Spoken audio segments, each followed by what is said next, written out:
ایک ساتھی کہتے ہیں کہ نماز میں جب ہم جاتے ہیں تو بہت وسوسہ آنے لگتا ہے، مجھے کیا کرنا چاہیے؟ کیسے ہم نماز ادا کریں کہ نماز میں وسوسہ نہ آئے؟ نماز میں جانے سے پہلے اگر نماز کی تیاری کریں تو انشاءاللہ وسوسہ سے ہم دور ہو جائیں گے۔ اسی طرح سے ایک اہم کام یہ بھی کرنا ہے کہ نماز میں جانے سے پہلے ہمارے اندر یہ احساس پیدا ہو جائے کہ ہم اللہ رب العالمین کے گھر میں جا رہے ہیں، اللہ رب العالمین نے مجھے دعوت دیا، توفیق دی اور اس کے گھر میں مجھے جانے کا موقع مل رہا ہے۔ اسی طرح سے جب ہم اللہ اکبر کہیں تو اللہ اکبر کے مفہوم اور معنی پہ بھی غور کریں۔ اگر ہم اللہ اکبر کے مفہوم اور معنی پر غور کریں گے تو عجیب طریقے سے ہمیں خشوع ملے گا، کیونکہ اللہ اکبر جب ایک بندہ بولتا ہے تو اس کا مطلب یہ ہوتا ہے کہ اللہ سب سے بڑا ہے، گویا کہ وہ یہ کہتا ہے کہ مال کی محبت پیٹھ کے پیچھے،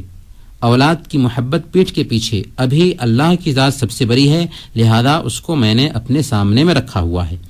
اور ایک اہم کام یہ بھی کرنا ہے کہ ہم یہ سوچیں کہ ہم اللہ رب العالمین کی دعوت پر لبیک کہتے ہوئے تو مسجد میں آئے ہیں اور پھر اللہ رب العالمین مجھ سے گفتگو بھی کر رہا ہے، یعنی ہم اللہ رب العالمین سے مناجات کر رہے ہیں۔ حدیث کے اندر بتایا گیا ہے ان احدکم اذا کان فی الصلاۃ فانہ یناجی ربہ فلینظر احدکم کیف یناجی، کہ ایک آدمی جب نماز میں ہوتا ہے تو اصل میں اللہ رب العالمین سے سرگوشی کر رہا ہوتا ہے، لہذا اسے دیکھ لینا چاہیے کہ کیسے سرگوشی کرتا ہے۔ اور ایک آخری شکل یہ ہے کہ ہمیں چاہیے کہ نماز کے جو اذکار ہیں، نماز کی جو دعائیں ہیں، نماز کی جو صورتیں ہیں، ان کے معنی کو ہم یاد رکھیں، اور جب ہم ان کو پڑھ رہے ہوں تو پڑھنے کے ساتھ ساتھ اس کو سمجھنے کی بھی کوشش کریں اور اس پر غور بھی کریں۔ جب ہم سمجھیں گے اور اس پر غور کریں گے تو عجیب طریقے سے ہمیں خشوع حاصل ہوگا۔ اگر ان وسائل کو اختیار کریں گے